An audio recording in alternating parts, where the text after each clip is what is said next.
Marcus's foot connected with Felicia's pregnant stomach in the Grand Hyatt lobby, and for 3 frozen seconds he looked triumphant, right up until her phone started ringing with a contact name he couldn't read, Yong, Dragon. She accepted the call with trembling fingers, and her husband's voice cut through the line like a scalpel. "Did someone touch you?" Marcus finally noticed the men in black suits, the security cameras, the fact that this wasn't the broken woman from Detroit anymore. This was the wife of Korea's underground king, and he'd just signed his own death warrant. The motorcade was 8 minutes out, and Marcus had no idea he'd kicked the wrong woman. Before we dive in, subscribe now, because what happens next gets darker, and you'll want to see how this family protects their empire. Comment where you're watching from, and let's begin. Felicia woke to the smell of sandalwood and copper, Do-Yun's cologne mixed with someone else's blood. He sat beside her hospital bed in a rust-stained white shirt, refusing to look at her, his knuckles white on the armrests. "How long?" Her voice cracked. 6 hours. His eyes stayed fixed on the window. "The baby's alive." "Stressed," the doctor said. 17 times he used that word. Her hand found her belly. A flutter answered. "Alive. Fighting. Surviving." "Someone helped Marcus find you," Do-Yun said, his voice dropping to something lethal. "Someone inside my organization gave him access, your schedule, everything." He pulled out his phone, showed her surveillance footage. Marcus entering the Grand Hyatt through a service entrance 3 days ago. "I've already started the purge." But here's what he didn't tell her yet. The person who betrayed them was family. And that revelation? It was about to turn their fortress into a war zone. "What did you do to Marcus?" Felicia whispered. Do-Yun finally looked at her, and his eyes were black holes. "What needed to be done?" "Do-Yun, he kicked you. He tried to murder my child." Each word came out separately, precisely. "Anyone who touches you doesn't get a trial. They get me." That's when she realized the man she married wasn't just protecting her. He was waging war. And the body count? It was just beginning. 8 months earlier, Felicia had been scrubbing floors in Seoul's wealthiest building, running from Detroit, from Marcus, from the parking lot beating that broke 3 ribs and her will to trust. The night Do-Yun stumbled into his office with a bullet wound, she should have run. Instead, she stitched him up with hands that didn't shake. "Why would you help me?" he'd asked, blood seeping through his fingers. "Because I know what it's like to need help, and have no one give it." He'd looked at her, really looked, at this woman who'd chosen compassion over survival instinct. "You're no longer working for the cleaning company. You're working for me." She should have been terrified, but something in his eyes told her he didn't want to hurt her. He wanted to protect her. "What kind of work?" "Whatever I need. Right now, I need someone who can keep their mouth shut." He stood, wincing. "You'll live in my building, your own apartment, security, and enough money to disappear properly if you decide to leave." She'd taken his hand. Sealed her fate. 3 months later, Do-Yun proposed over breakfast. "Marry me. I want to give you my name so everyone knows touching you means war." It wasn't romantic. It was a declaration. She should have said no. Should have recognized obsession masking as devotion. But she'd looked at this man who'd given her safety when every other man had given her scars, and said yes. 3 weeks after the wedding, she missed her period. And that's when everything changed. Because Do-Yun wasn't just protecting a wife anymore, he was protecting an heir. Marcus hung from chains in Do-Yun's basement, face swollen, toes barely touching concrete. Do-Yun sat across from him, perfectly calm. "How did you find my wife?" Marcus spat blood. Do-Yun didn't flinch, just nodded to Min-ho, 6'5" of pure violence. The punch to Marcus's kidney made him scream inhuman sounds. "I'm not asking why you came," Do-Yun continued conversationally. "You're a parasite who followed the money. I'm asking how. Because a man like you doesn't have resources to track someone across an ocean." Marcus sobbed. "I got an email. Plane ticket, file with her schedule, everything? Do-yeon leaned close. Did it mention my name? No, just said she was married to someone rich. That's all. Someone set you up, Do-yeon said softly. Used you as a weapon against my wife. And when I find out who... He smiled. I'm going to kill them slowly, in front of you. So you understand what you set in motion. But Marcus had no idea. The person who sent that email was sitting in Do-yeon's mansion right now, drinking tea, pretending to be family. 5 days locked in the estate. Guards everywhere.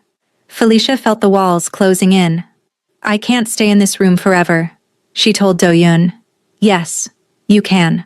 Until I find who betrayed us. I'm not safe. I'm imprisoned. His jaw clenched. It's not the same, isn't it? Her voice cracked. Guards outside my door. Can't leave without permission. How is this different from when Marcus locked me in his apartment?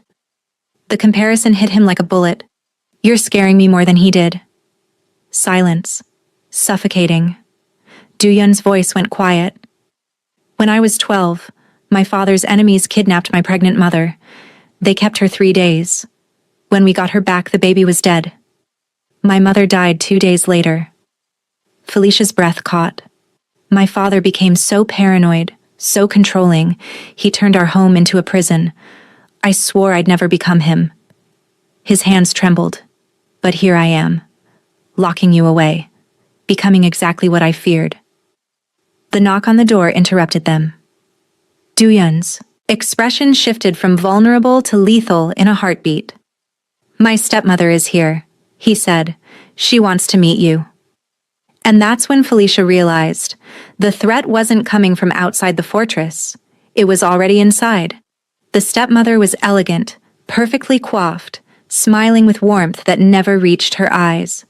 Felicia, how wonderful to meet you properly. They exchanged pleasantries. The stepmother asked about the baby, the attack, Felicia's recovery, all while Do-yeon stood watch like a guard dog. Then his phone rang. Urgent. He stepped outside. The moment the door closed, the stepmother's mask dropped.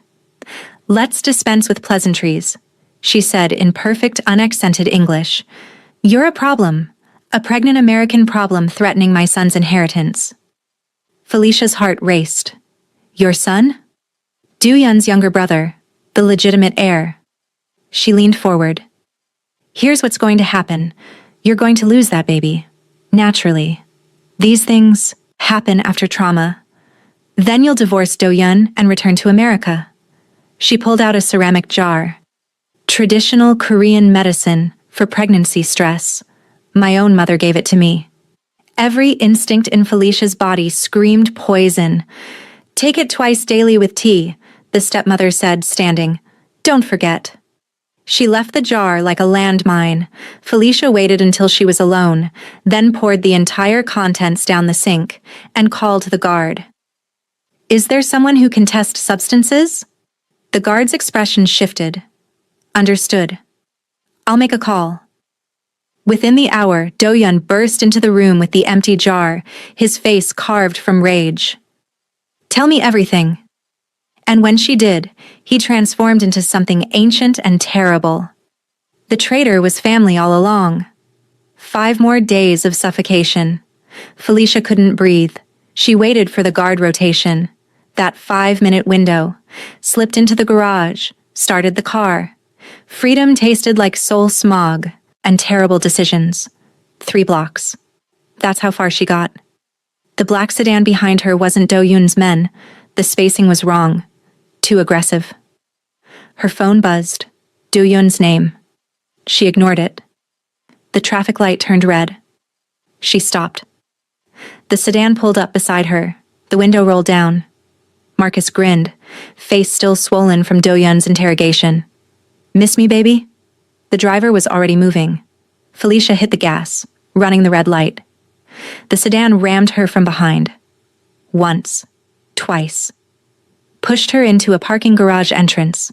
Her door ripped open. Hands grabbed her. Thought your boyfriend's money could make me disappear? Marcus hissed, dragging her toward a van. She fought. Bit his hand. He backhanded her. Stars exploding in her vision. The baby, please. Darkness. The van door slammed. They were moving. Marcus pulled out her phone. Let's call your husband. The call connected on the first ring. Where are you? Do-Yun's voice, tight, with controlled panic. She's with me, Marcus said. Thanks for the motivation, man. Breaking my hands really inspired me. Silence. The kind before a bomb detonates. If you hurt her, I will make what I did in the basement look like mercy. Big talk. Here's the deal. Come alone to the old shipyard in Busan. 2 hours, or I start removing pieces of your kid. Marcus hung up, grinning. He'll come. Men like him always do. What Marcus didn't know. Do-Yun wasn't coming alone. He was bringing an army. Do-Yun stood in his office, phone in hand, expression carved from stone. Bring me my stepmother. Now. She was dragged in within minutes, fear cracking through her composure. Marcus escaped, Do-Yun said conversationally. From a cell requiring 3 keycards and 4 guards, camera system conveniently malfunctioned, and now he has my wife.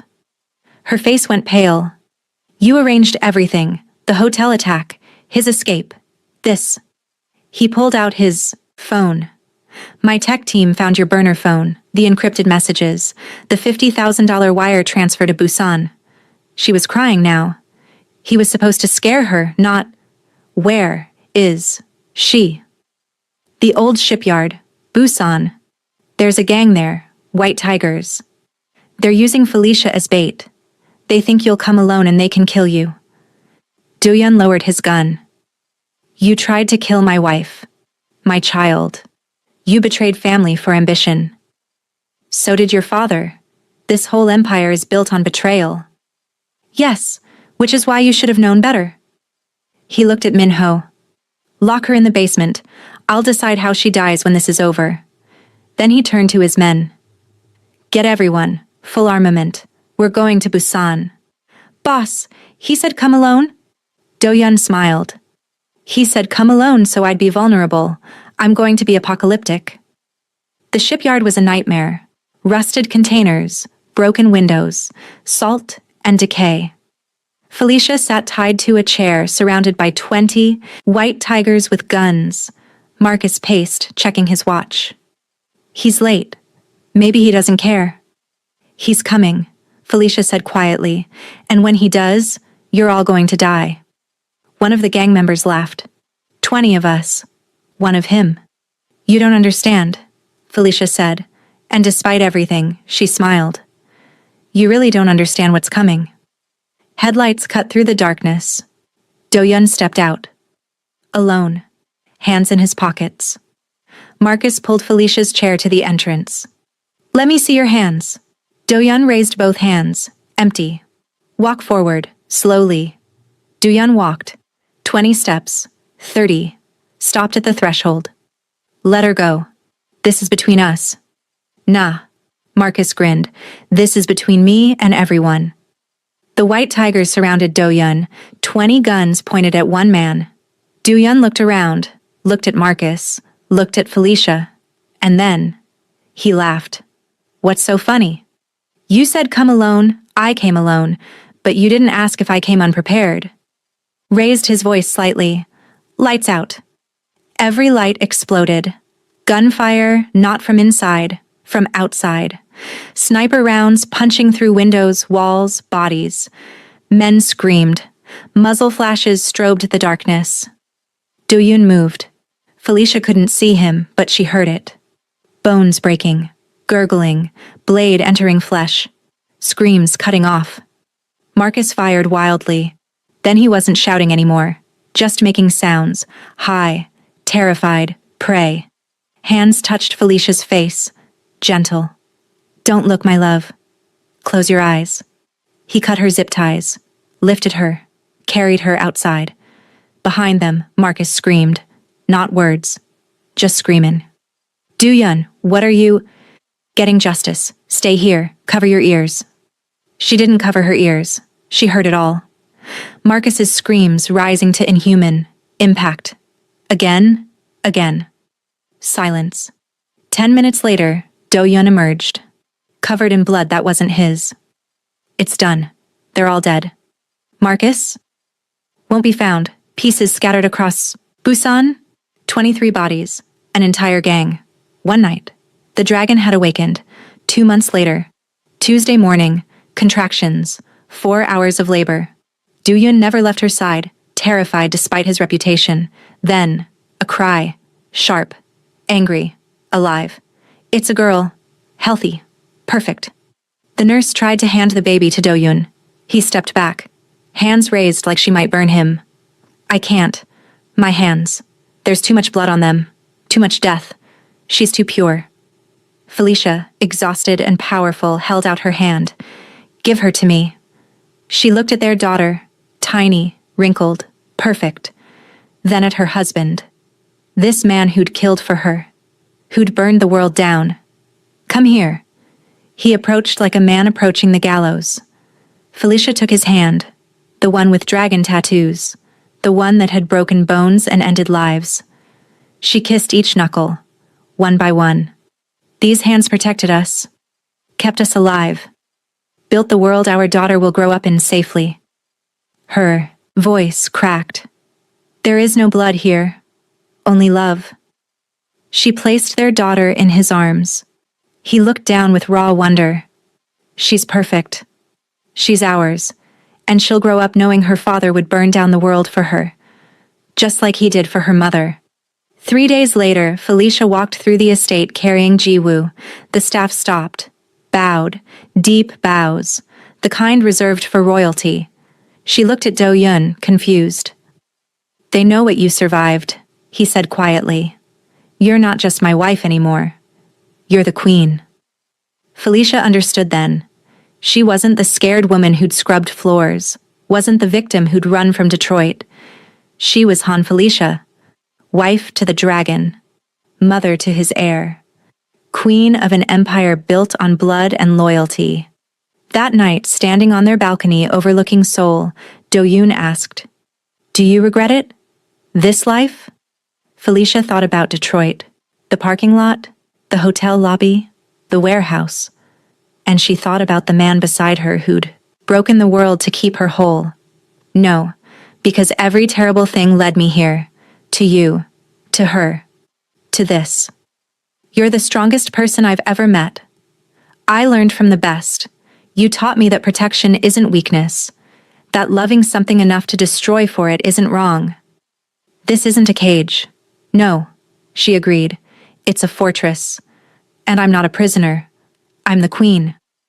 They stood there, rulers of their kingdom, until Jiwoo cried.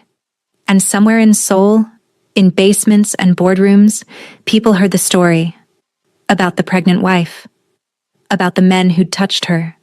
About the shipyard where 23 bodies were found. They understood.